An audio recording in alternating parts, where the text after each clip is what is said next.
lunes 43 del 14 de julio del año 2021 con la actividad administrativa. Muy buenas tardes, jóvenes. ¿Cómo están? Buenas tardes, profesor. Buenas tardes.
Jóvenes, vamos a dar inicio a la clase sobre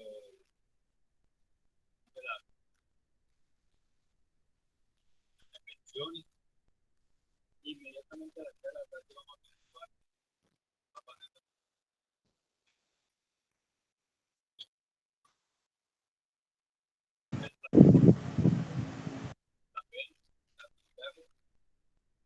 Y un glosario, una serie de palabras que la va a repetir y me van a hacer también con una premisa que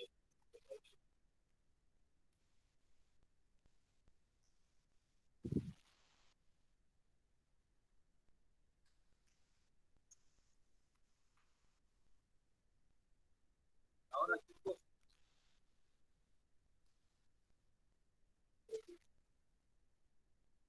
decía que tenemos dos actividades que a partir de las 3 de la tarde a las 6:30, y de una de ellas es un glosario y la otra es un mapa que deben de estar.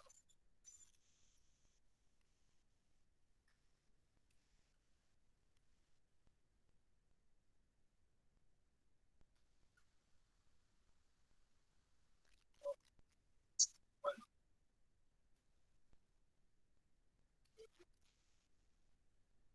vamos a continuar. Ayer estamos hablando sobre lo que es la requisito de la leche, ¿cierto? Con respecto a la pensión de sobrevivientes.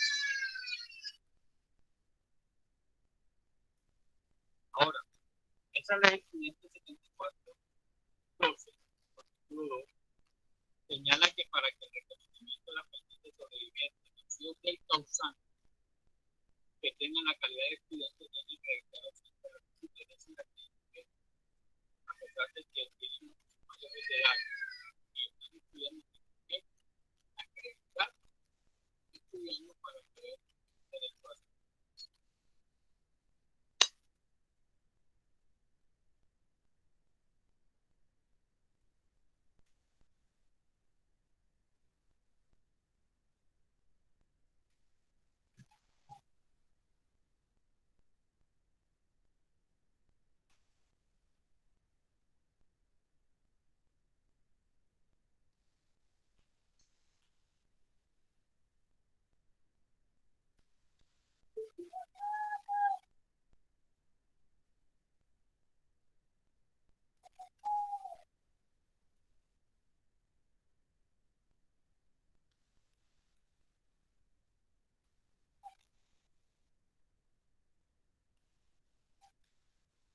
El tema es el mismo de ayer. Tenemos en la pensión de sobrevivientes.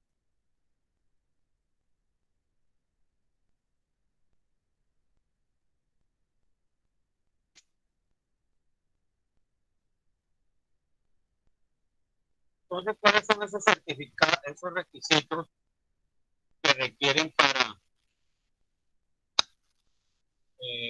adquirir esa pensión de sobrevivientes?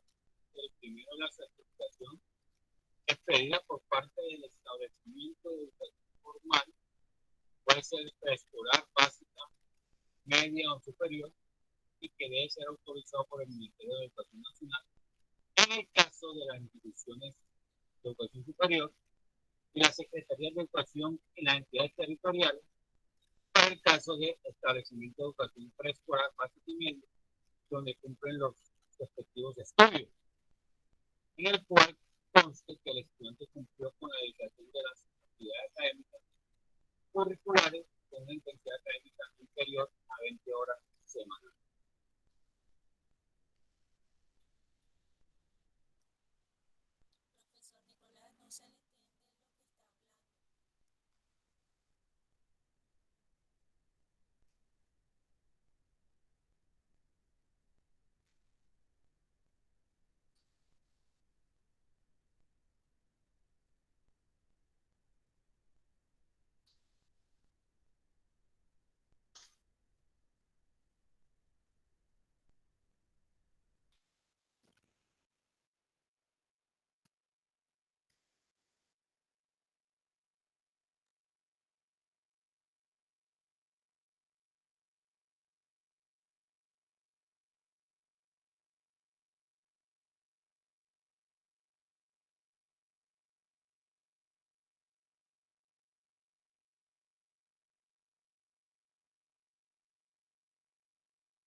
Y ahora me escuchan bien.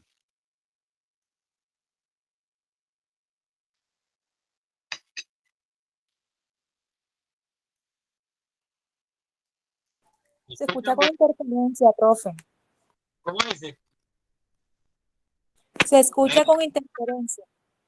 Claro, porque yo estoy solo aquí, no hay interferencia. Profe, ahora se escucha lejos. Pero se escucha. Y ahora,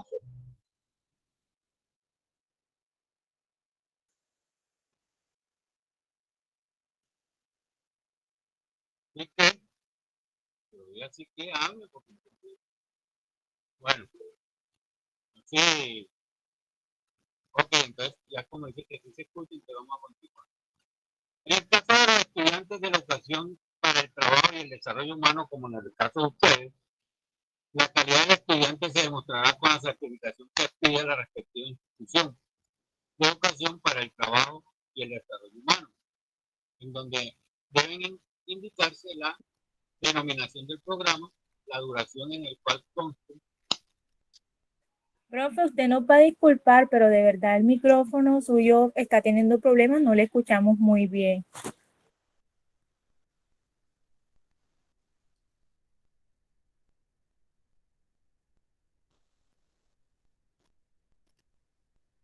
Vamos a ver.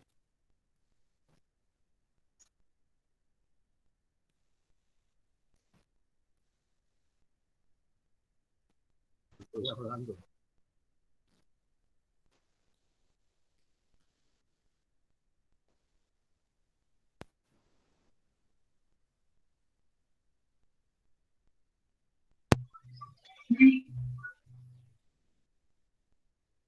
Bueno, creo que tengo problemas con el micrófono. Voy a ir lo más lento posible. Bien. Decía que para el desarrollo de las instituciones para el desarrollo, para el trabajo del desarrollo humano, en el caso de ustedes, debe indicarse en ese certificado la denominación del programa, la duración en el cual conste que el estudiante cumplió con la dedicación de las actividades académicas, curriculares, y que debe demostrar que la intensidad horaria no debe ser inferior a 160 horas con respecto al periodo académico, el número y la fecha del registro del programa. Entonces, mire que también necesitan ciertos requisitos para poder acceder a esa pensión. Ahora, es una pregunta. Señor Javier Rojas. Diga, profe.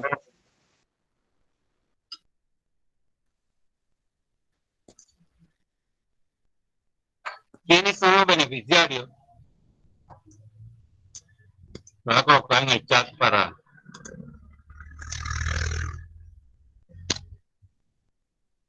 Que dice que cuando no hay cuando falta cónyuge, compañero o compañera permanentes e hijos con derecho, ¿quiénes son los beneficiarios? A ver, Javier.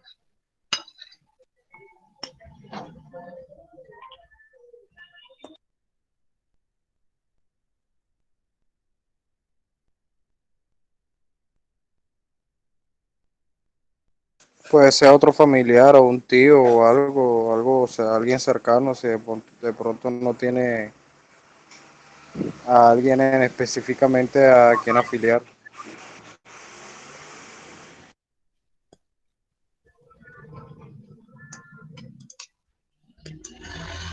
En primera instancia, los que tienen derecho son los padres del causante, si realmente dependen económicamente de este. ¿Ya? También a los hermanos con invalidez que dependan económicamente del pensionado o trabajador afiliado que ha fallecido.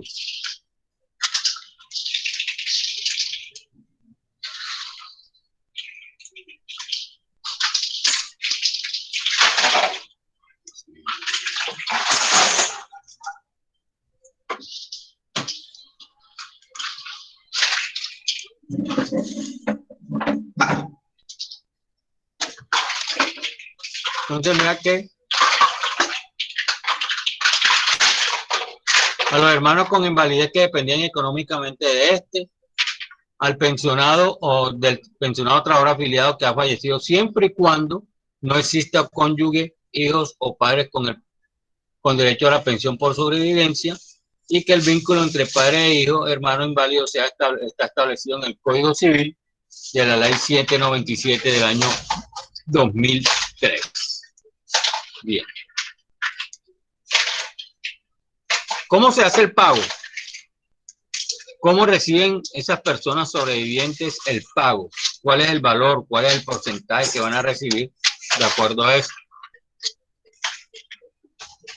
Cuando es fallecido y es pensionado, van a recibir el 100%. Reciben el 100%.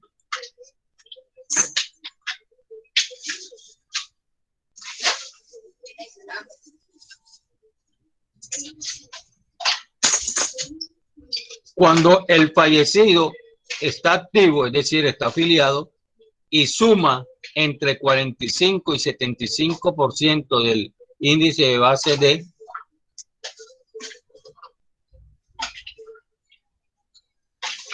hasta las 500 semanas de cotización serán el 45%. Y por cada 500 semanas a las primeras 500, este porcentaje se incrementa en un 2%, pero el máximo nunca va a superar el 75% y tampoco será inferior la pensión a un salario mínimo legal vigente.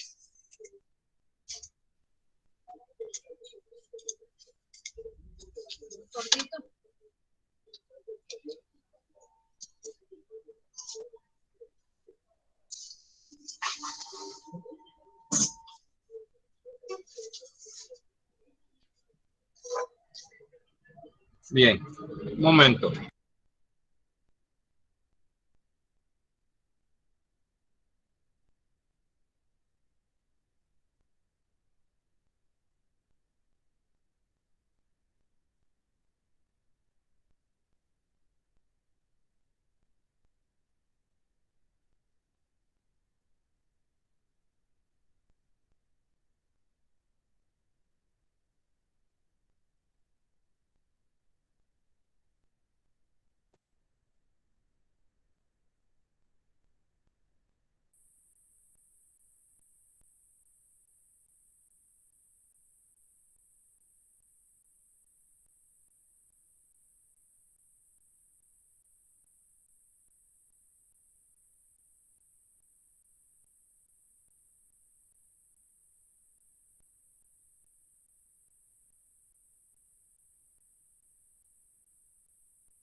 Bien. Pero cuando al momento de su muerte, no sé, ahora se come la arroz, no quiere comer. cuando al momento de su muerte el afiliado no reúne los requisitos, tanto como en el pensionado como en el afiliado, la pensión de sobrevivientes, al igual que la pensión de vejez, podrán ser recibidas por los beneficiarios de dos formas.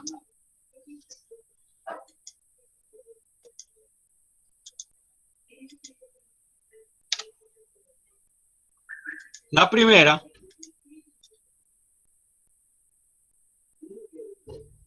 en el régimen individual con solidaridad, la totalidad del saldo de su cuenta individual de ahorro pensional. Y la segunda,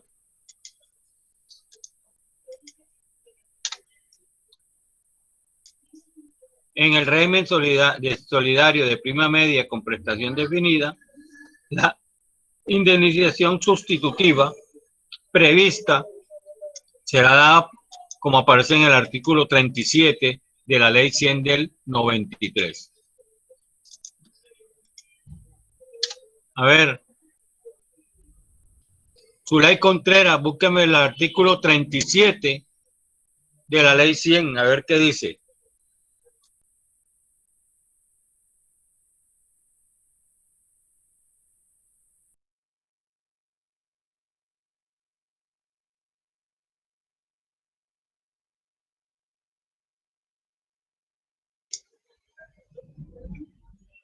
Zulay Contreras. Ya lo estoy buscando, profe. Ok. Contéstame porque entonces no sé si estás buscándolo, ¿viste? Sí, señor.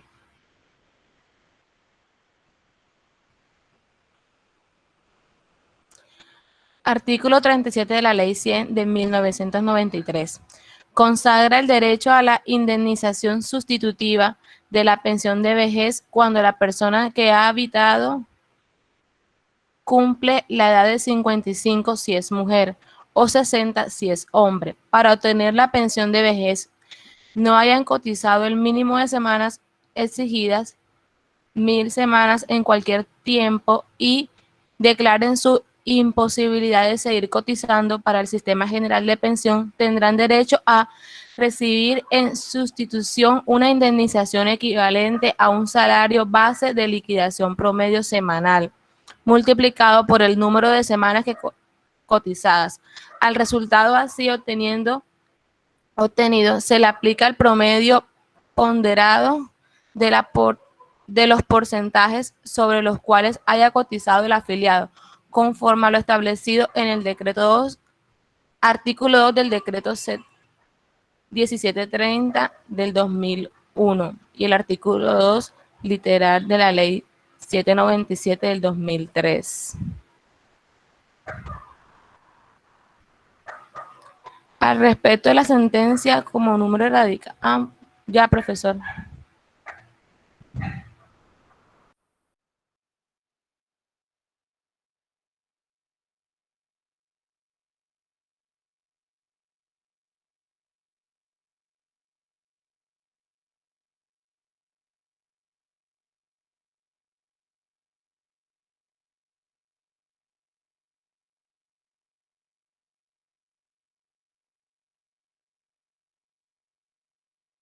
Luis Felipe Martínez.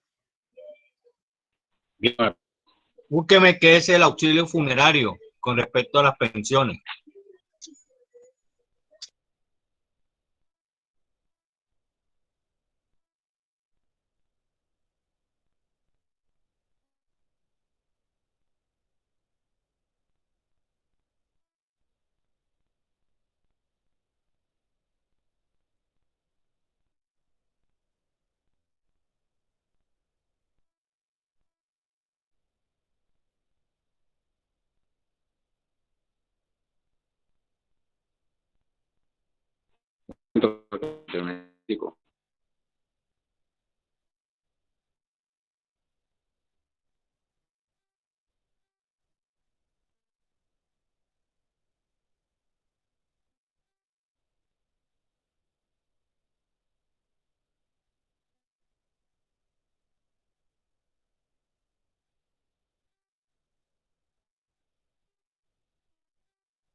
A ver.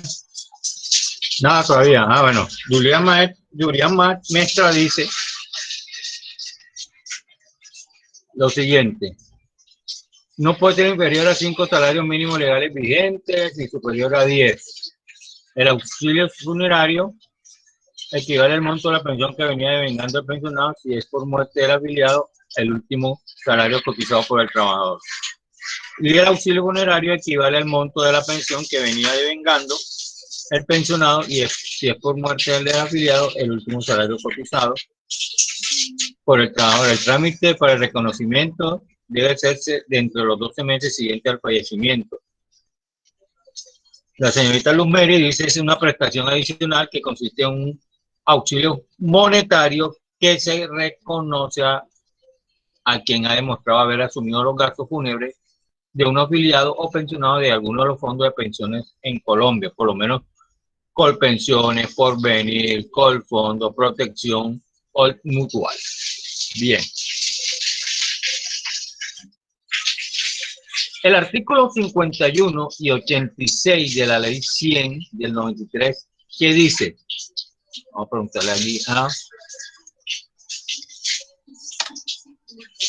a ver, Paola Beleño.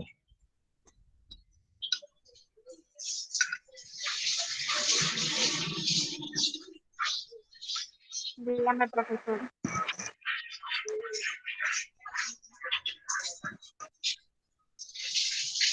Dígame, profesor. Investígueme qué dice el artículo 51 y 86 de la ley 100 con respecto al auxilio funerario.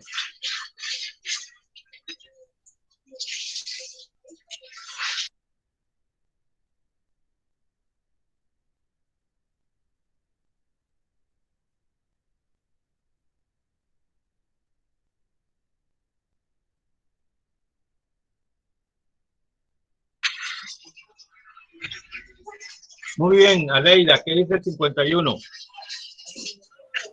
Después viene Profe, Guillermo.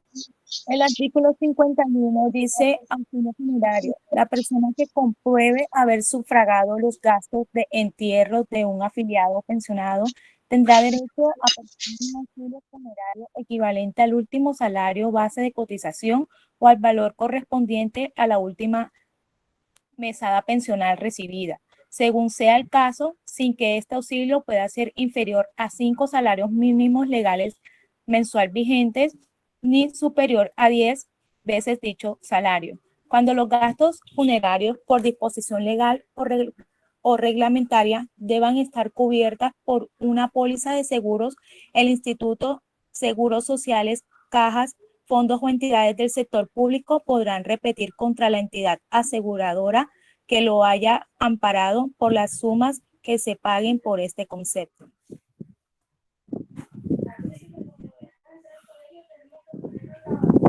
A ver, la señorita Rosario Campo dice, dado el alcance de los acuerdos sindicales,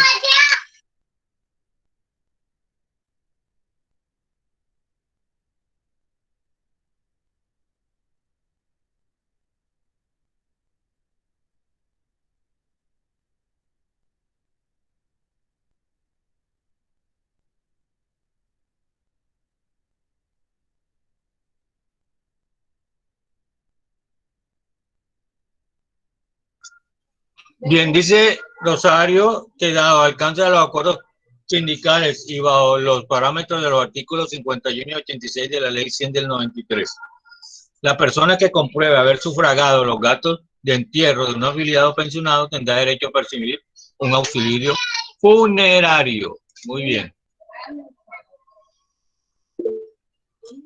A ver, Zulay, te escucho. Profe, yo tengo todo el artículo 86. Ok, ¿Se lo leo? léelo. Bueno. Artículo 86 de la Ley 100, auxilio funerario. La persona que compruebe haber sufragado los gastos de entierro de un afiliado o pensionado tendrá derecho a percibir un auxilio funerario equivalente al último salario base de cotización o al valor correspondiente a la última mesada pendiente recibida, según sea el caso, sin que pueda inferir a 5 salarios mínimos legales mensuales vigentes. El auxilio debe ser cubierto por las respectivas administradoras o aseguradoras, según corresponda. Las administradoras podrán repetir contra la entidad que haya otorgado el seguro de sobrevivientes respectivos, en el cual se incluirá el cubrimiento de este auxilio. La misma acción tendrá la compañía de seguros que haya pagado el auxilio de que trata el presente artículo y cuyo pago no se le corresponda por estar amparado en este evento por otra póliza diferente.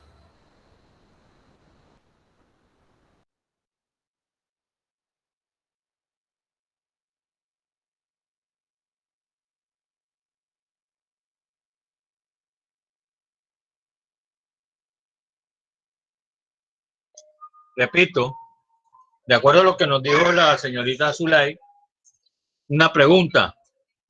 En el caso de que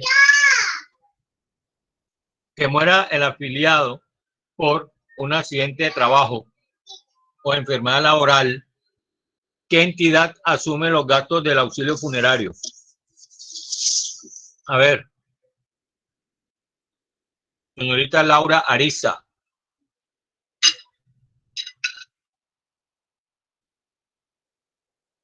Dígame, profe. Te hago la siguiente pregunta. ¿Qué entidad se hace responsable del auxilio funerario en el caso de que el afiliado fallezca por un accidente de trabajo o una enfermedad laboral.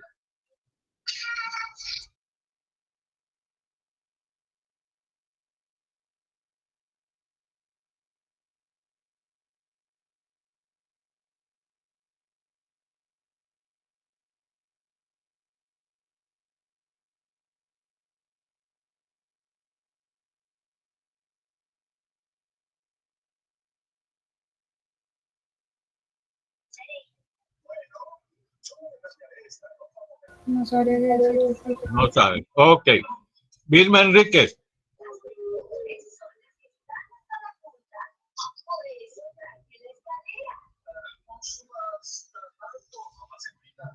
Julián Vilma Enríquez dice que el auxilio debe ser cubierto por la respectiva administradora o aseguradora según corresponda.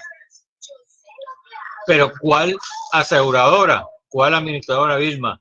La señorita, a ver, Zulay. Profe, la ARL y la IPS. La asume exclusivamente la ARL. ARL. La ARL. Muy bien, Julián Maestre, la respuesta. Y muy bien, Zulay.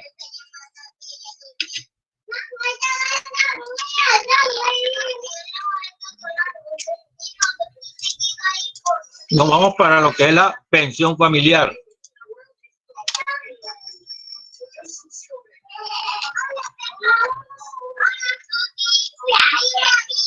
A ver, Argeli Martínez, ¿qué es la pensión familiar?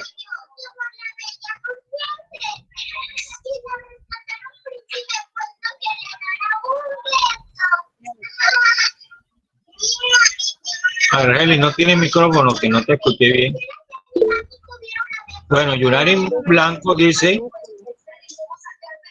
es aquella que se reconoce por las MENCOS, Durán y MENCO, la pensión familiar es aquella que se reconoce por la suma de esfuerzos de cotización o aporte de cada uno de los cónyuges o compañeros permanentes, cuyo resultado es el cumplimiento conjunto de los requisitos establecidos para adquirir la pensión de vejez, bien sea en el RPM o en el RAI.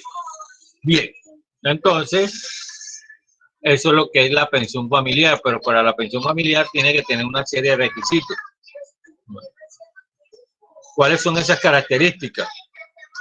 Pero vamos a establecer en qué ley está, en la ley 1580 del 2012.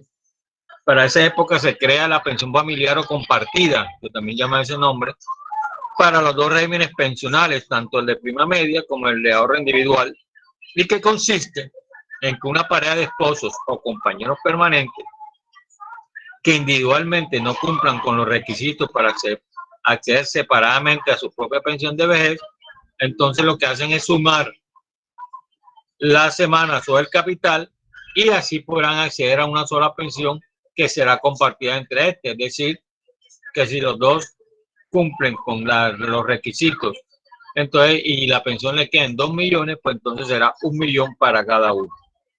Bien. ¿Cuáles son esas características cuando se está en el régimen previa media en la pensión familiar? Primero, cumplir con los requisitos para adquirir el derecho de la indemnización sustitutiva. Es decir, declarar no poder seguir cotizando. Los dos cónyuges o compañeros permanentes obtengan la edad mínima de jubilación y no hayan cotizado el mínimo de semanas seguidas para la pensión de vejez. Segundo, la suma del número de semanas de cotización mínima requerida para el reconocimiento de la pensión de vejez. Tercero, los cónyuges o compañeros permanentes deberán estar afiliados al régimen de prima media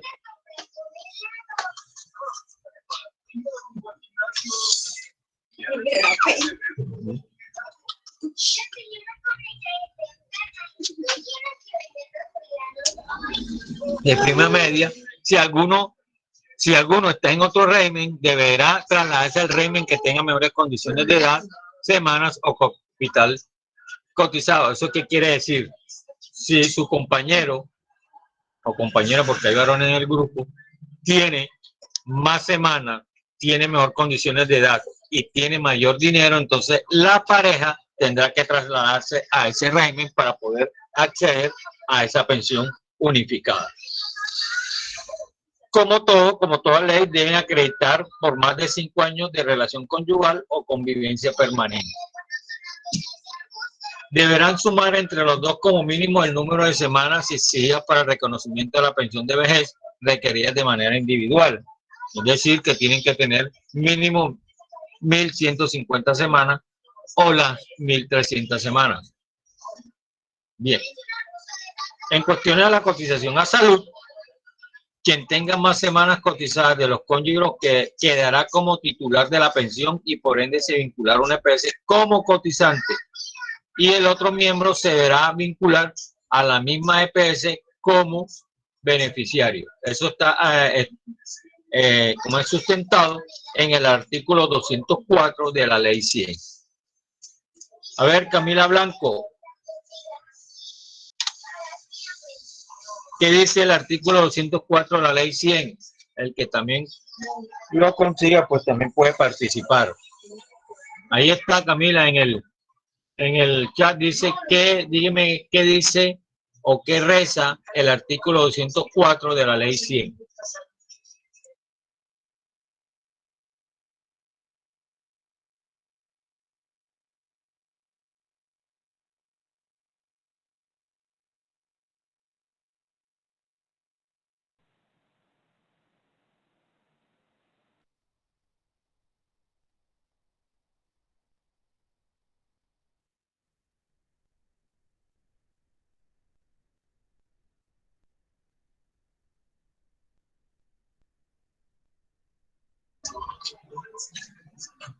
Listo, Carolai.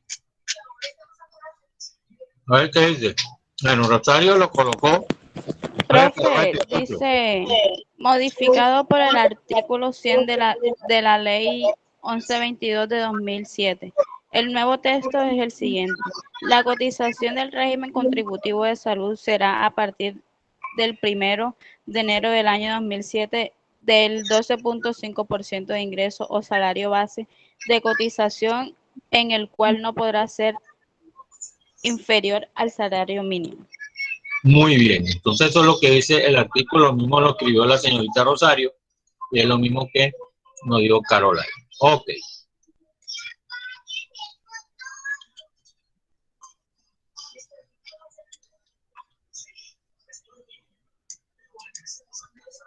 Bien, ahora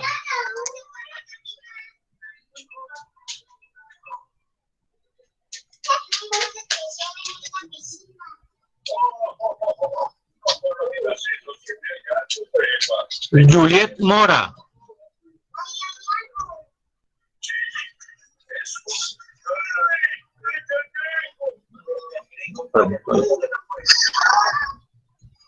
Yurian Mestra.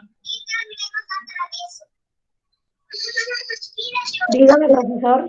¿Qué sucede cuando hay un fallecimiento de uno de los miembros de la pareja con pensión familiar? A ver, investiga ahí qué sucede cuando hay un fallecimiento de uno de los miembros de la pareja con pensión familiar.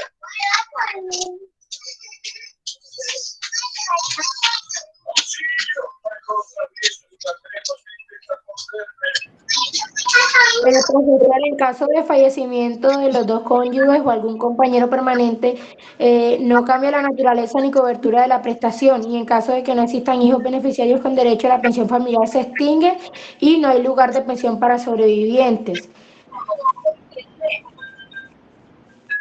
En el caso de que, vamos a ser claros, en el caso de que no haya sobrevivientes, sí, pero si hay sobrevivientes, sí.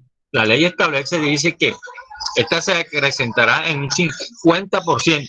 Ahora, si existen hijos menores de edad o hasta 25 años con dedicación al estudio o son inválidos, ese 50% total quedará para dichos hijos hasta que no tengan las condiciones anteriores.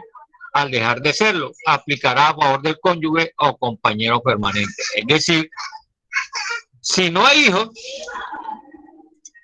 ese 50% le va a corresponder a su compañero. Si hay hijos que sean menores de edad o mayores, pero estén estudiando, entonces se le aplica a ellos. ¿Ya? No es que se vaya a perder, sino que tiene sus requerimientos. Igual, tiene que cumplir el que está estudiando, certificar que está estudiando, y el de menor de edad que certifique a través de un representante legal que diga que era también hijo de él. Entonces, eso también, desde el punto de vista de la ley, tiene su protocolo. No es que se va a presentar el sobreviviente y va a decir, no, tiene que demostrar que cumple con los requisitos. Bien.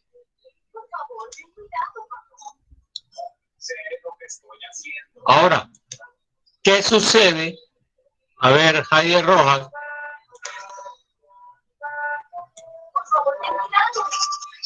Señor Javier, ¿qué sucede cuando hay muerte de los dos cónyuges? ¿Qué pasa con esa pensión de familiar? ¿Qué sucede? A ver. Pues yo creo que ya termina la pensión ahí, ya para nadie, ¿no?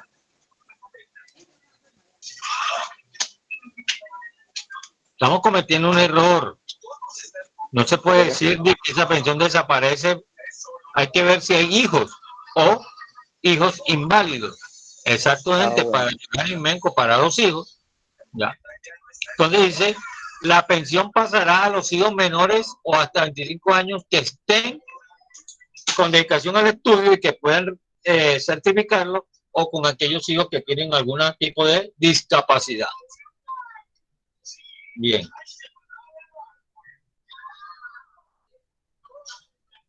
Ahora, en el caso de no existir hijos o que no tengan la condición anterior, con el fallecimiento de ambos miembros de la pareja, ¿qué sucede con la pensión?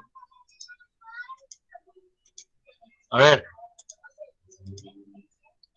ahí se la doy la pregunta. En caso de no existir hijos o que no tengan condición anterior con el fallecimiento de ambos miembros de la pareja, ¿qué sucede con la pensión, Rosario? Profesor, en caso de que ambos cónyuges mueran y no existan hijos, en este caso el derecho a la pensión familiar se agota y no hay lugar a pensión de sobrevivientes. En el régimen de ahorro individual, en caso de quedar saldo, se dará aplicación a la inexistencia de beneficiarios contemplado en el artículo 76 de la Ley 100 del 93. O sea, que en ese caso, la pensión que se extingue. ¿Por qué? Porque no hay nadie que pueda reclamarlo. Muy bien. Ahora, en el caso de divorcio, separación legal o de hecho, ¿qué sucede con la pensión familiar? Paola Beleño. A ver. Se divide, Paola. ¿De qué manera?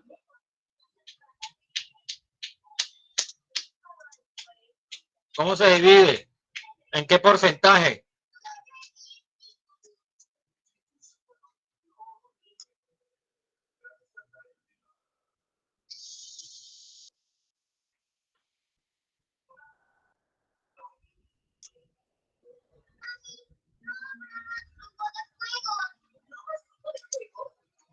A ver. Muy bien. El 50% por parte de igual. Entonces dice, la pensión familiar se extinguirá. Quienes eran los miembros de la pareja tendrán derecho a percibir mensualmente un beneficio económico periódico, cada uno equivalente al 50% de la pensión que recibía. Muy bien.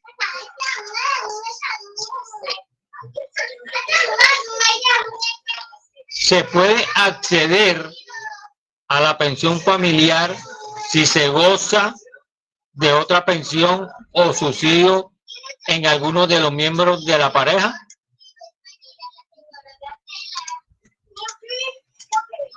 Vamos a preguntarle, hacer esa pregunta.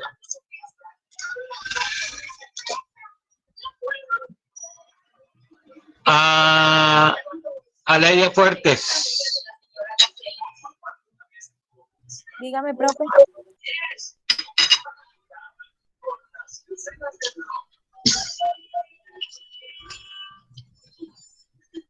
Te hago una pregunta. ¿Se puede acceder a la pensión familiar si se gozare de otra pensión o subsidio a alguno de los miembros de la pareja, sí o no.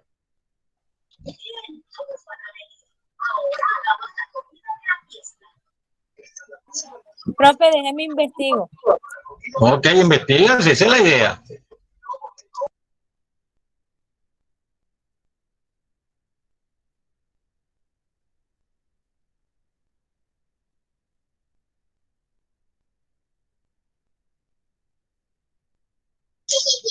No es Zulay.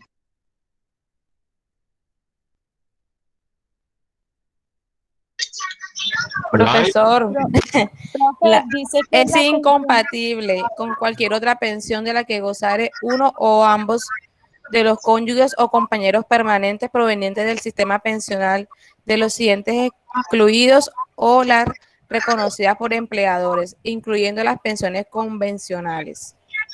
Pero yo estoy preguntando que si se puede o no se puede acceder a esa pensión familiar si se tiene otra pensión. ¿Sí o no?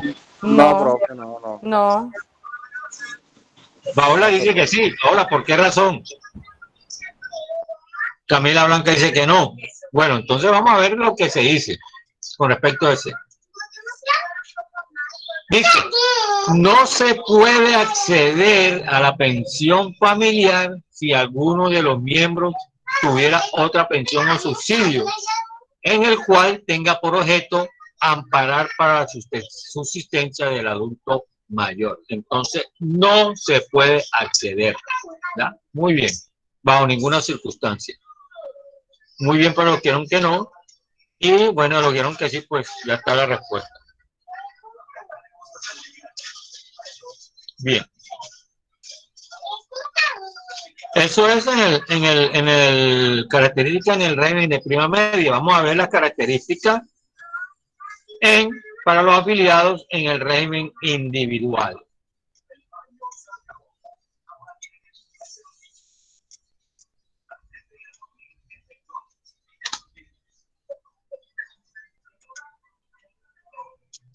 O sea, que si la pareja muere, la otra pareja no puede estar funcionando para decir la otra pareja. Claro, no. Está quitando. Nada más se tiene que quedar con uno. No te explico, no. Estamos hablando de pensión.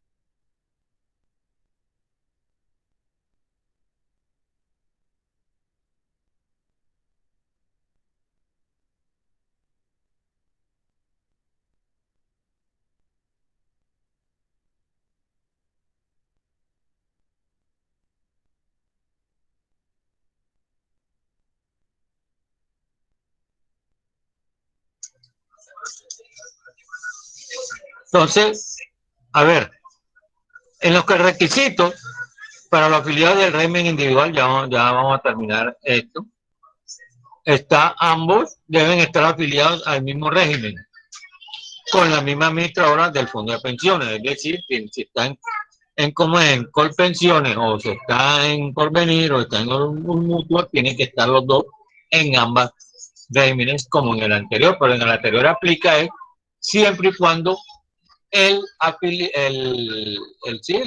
afiliado tenga mejores condiciones de edad, condiciones de número de semanas cotizadas y el capital. Ahora, en lo mismo aquí, sumar entre ambos el capital sea necesario para la pensión de vejez y que acceda a la garantía de pensión mínima. También debe haber acreditado que tengan 5 años de estar viviendo y que tengan los 57 años para la mujer y 62 para el hombre. Bien. Con esto terminamos lo que es la parte del sistema general de pensiones.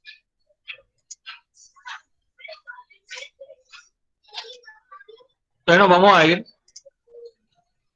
para comenzar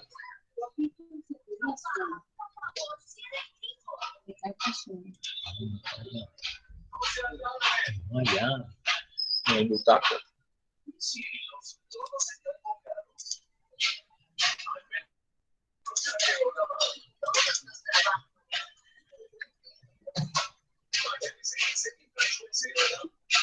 Vamos a entrar ahora a ver lo que es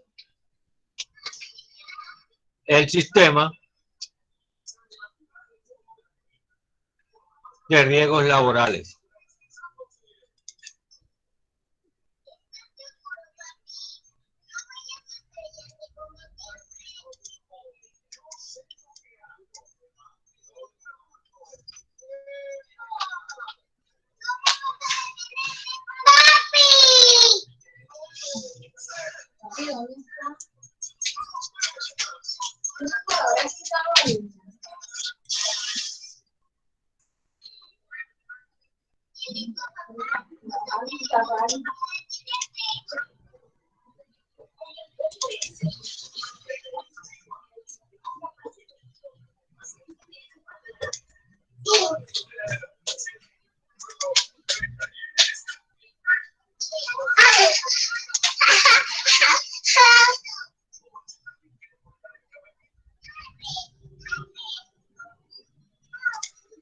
Bien, voy a ponerle una imagen, una diapositiva, para que le hagan captura y la coloquen en el grupo. Un mapa conceptual. Voy a tomar unos segundos para que la pongan en el grupo. Entonces el tema es su sistema general de riesgos laborales.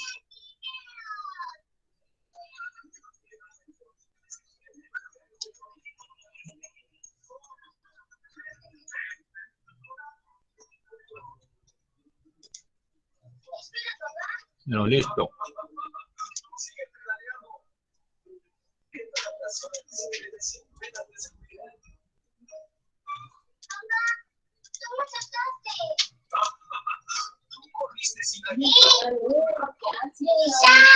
En verdad eres bastante bueno. Lo soy. Sí lo puedo hacer. Mírenme. Anda, muy bien en bicicleta. Bien. El sistema general de riesgos laborales, sus siglas son SGRL. Se define como el conjunto de entidades públicas, privadas, normas y procedimientos para prevenir, proteger y atender a quién. Al trabajador y el empleador, quienes cotizan para ampararse frente al riesgo de incidentes y accidentes de trabajo y enfermedad laboral. Los beneficios de este sistema son asistencia médica y rehabilitación, estímulo a la promoción y prevención de accidentes de trabajo y enfermedad laboral y ofrecer prestaciones económicas.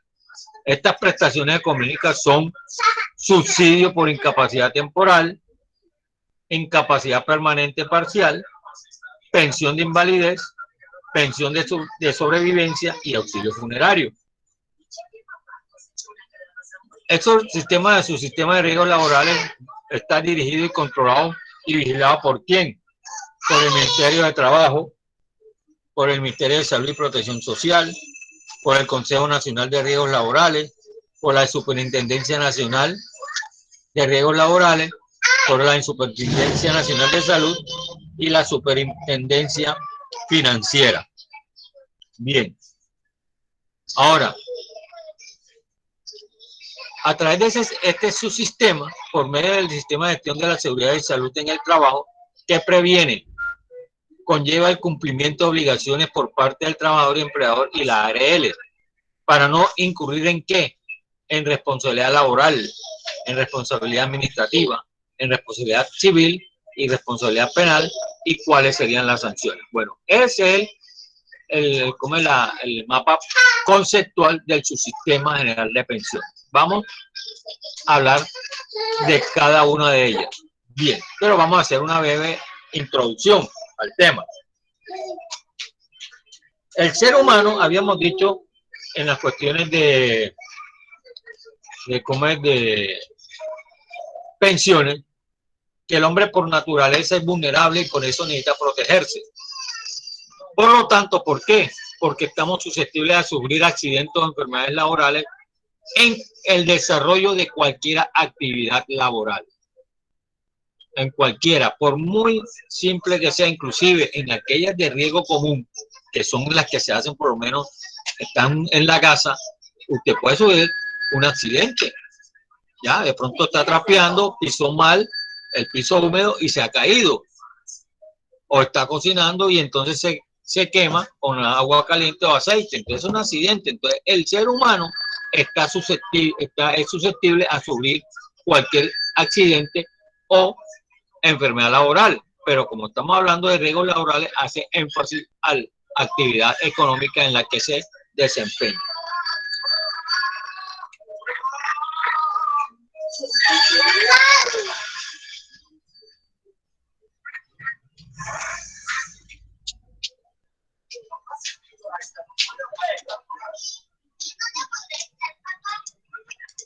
Bien. A ver, señor Javier Rojas. Diga, profe. La pregunta es la siguiente.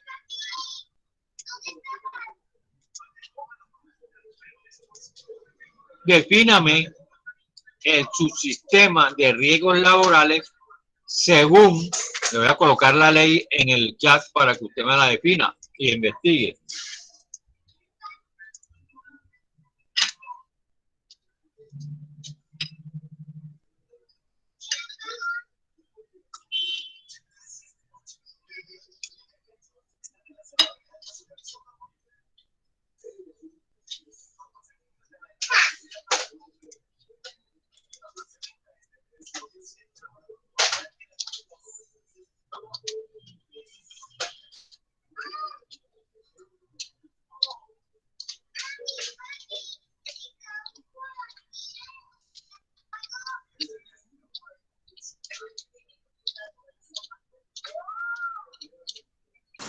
Ya le digo, bro. La ley 1562 del 2012 es la que se encarga. 2012. ¿Por qué? 2012. La que se encarga de ampliar y modernizar el sistema de riesgos laborales y le brinda a todas las personas con diferentes tipos de contratos y afiliación el programa de prevención y promoción a los afiliados al Bueno, sistema de riesgos laborales. nos dice Luzmeri que dice que la ley dice que es la que se encarga de ampliar y modernizar el sistema de riesgos laborales y le brinda a todas las personas con diferentes tipos de contratos y afiliación el programa de prevención y promoción a los afiliados al sistema de riesgos laborales. Bien, a ver, ¿qué nos dice el señor Javier Rojas? Profe, yo le estaba diciendo lo mismo que puso la señorita, que no me Okay. escuchaba. No lo escuché, la verdad. No. Bien. Entonces, dice que el sistema general de riesgos laborales son el conjunto de entidades públicas y privadas con sus normas y procedimientos destinadas a prevenir, proteger y atender a los trabajadores de los efectos de las enfermedades y los accidentes que desarrollen, que puedan incurrirles con ocasión o como consecuencia del trabajo que desarrollen.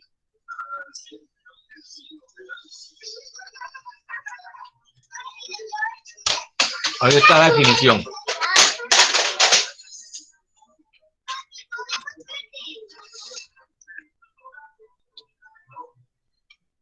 Los objetivos generales del Sistema General de Riesgos Laborales son: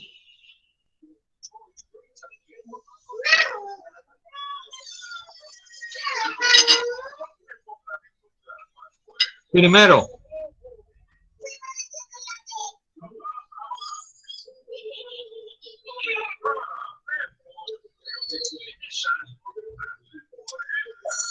la promoción de la seguridad y salud en el trabajo. Y segundo, la prevención de los riesgos laborales para evitar accidentes. Yo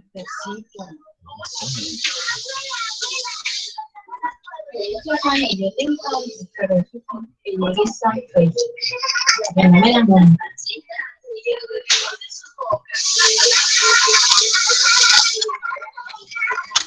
Estos son los objetivos generales del Sistema General de Riesgos Laborales: promoción de la seguridad y salud en el trabajo y la prevención de los riesgos laborales para evitar accidentes y enfermedades laborales.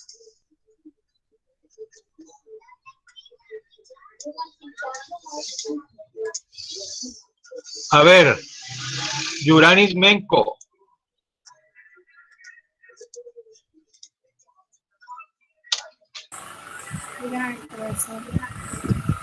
Deme ejemplos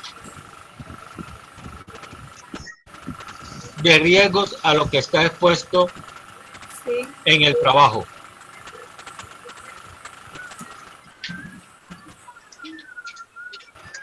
Puede ser por mala postura, en Oh, no caso estamos hablando de ser secretaria. ¿Cómo? No. Ejemplo de riesgo, no de lo que puede ser, sino ejemplo de riesgo a lo que uno está expuesto cuando está en un trabajo. A ver.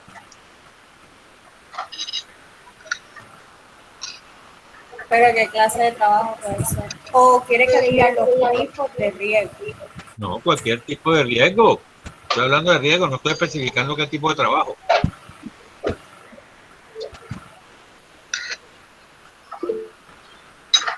Los riesgos que son físicos, los químicos, los biológicos y los energéticos. Muy bien, ya. Pero especificándolo más, estrés, riesgo de caída, radiaciones, ruido, iluminación, temperatura extrema, vibración, etc. Esos son los riesgos. Muy bien, ok.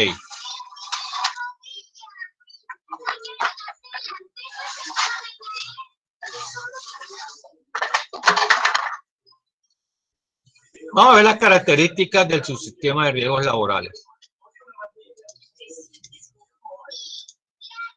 A ver, ¿quién me dice cuáles son las características del sistema de riesgos laborales? A ver, ¿quién se anima?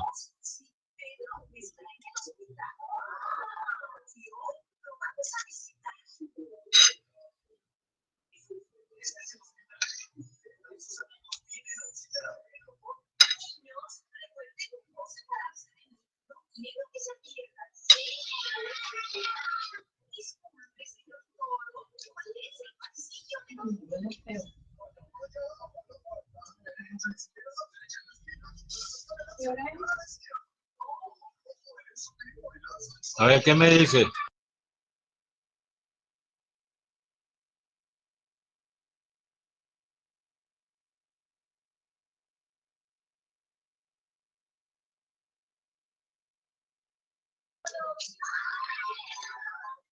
A ver, Rosario. Profesor. Profesor, las características del Sistema General de Riesgos Laborales. El Sistema General de Riesgos Laborales tiene las siguientes características. Es dirigido, orientado, controlado y vigilado por el Estado. Las entidades administradoras del Sistema General de Riesgos Laborales tendrán a su cargo la afiliación al sistema y la administración del mismo. Todos los empleados deben afiliarse al Sistema General de Riesgos Laborales. La afiliación de los trabajadores dependientes es obligatoria para todos los empleadores. El empleador que no afilie a sus trabajadores al Sistema General de Riesgos Laborales, además de sanciones legales, será responsable de las prestaciones que se otorguen en el Decreto de Ley 1295. La selección de las entidades que administran el sistema libre es voluntaria y por parte del empleador. Los trabajadores afiliados tendrán derecho al reconocimiento y pago de las prestaciones previstas en el presente decreto. Los trabajadores afiliados tendrán derecho al reconocimiento y pago de las prestaciones previstas en el presente decreto. Las cotizaciones al Sistema General de Riesgos Laborales están a cargo de los empleadores. La relación laboral implica la obligación de pagar las cotizaciones que se establecen en este decreto. Los empleadores y trabajadores afiliados al Instituto de Seguros Sociales para los Riesgos, ATEP, o cualquier otro fondo de caja provisional o de seguridad, social a la vigencia del presente decreto continúan afiliados, sin solución de continuidad al Sistema General de Riesgos Laborales. Por este decreto se organizarán. Muy bien. Pero te faltó algo, Rosario. No sé, de pronto no te escuché. ¿Cuáles son las prestaciones económicas que tienen derecho los trabajadores afiliados a este subsistema?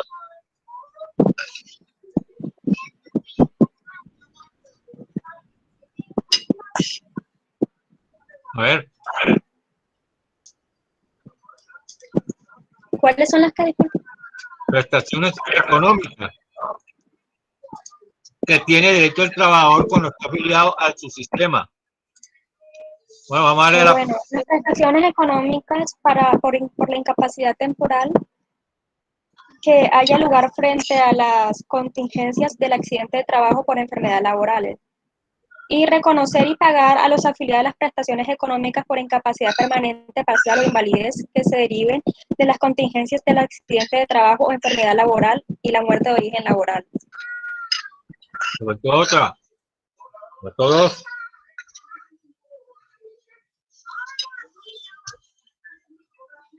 Pensión de sobreviviente y auxilio funerario. ¿Oíste? Muy bien, señorita. Ahí vamos. ¿Cómo es la participación? Ok. Recuerde que la selección de la administradora asegurada de riesgos laborales es libre y voluntaria por parte del empleador. Bueno, jóvenes, vamos a comenzar a hacer la actividad. Tienen que esperar hasta las 3 de la tarde. Pueden entrar para ir investigando. ¿Ya? Vamos a leerla cuál es la actividad para que quede clara. La primera la van a buscar en la semana 2, dice S2, actividad de clase número 2. Y también va a ser el glosario.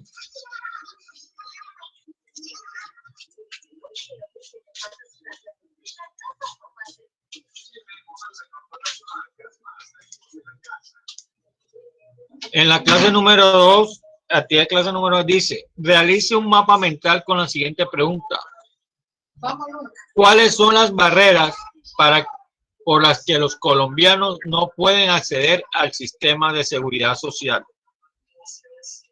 ¿Cuáles son las barreras por las si usted no sabe hacer un mapa mental, pues entonces vaya a internet, busca un tutorial y mira cómo se hace un mapa mental. Usted lo puede hacer si quiere hacerlo en Word, si lo quiere hacer en Excel, si lo quiere hacer en PowerPoint, en cualquiera de las ofimáticas que usted desee.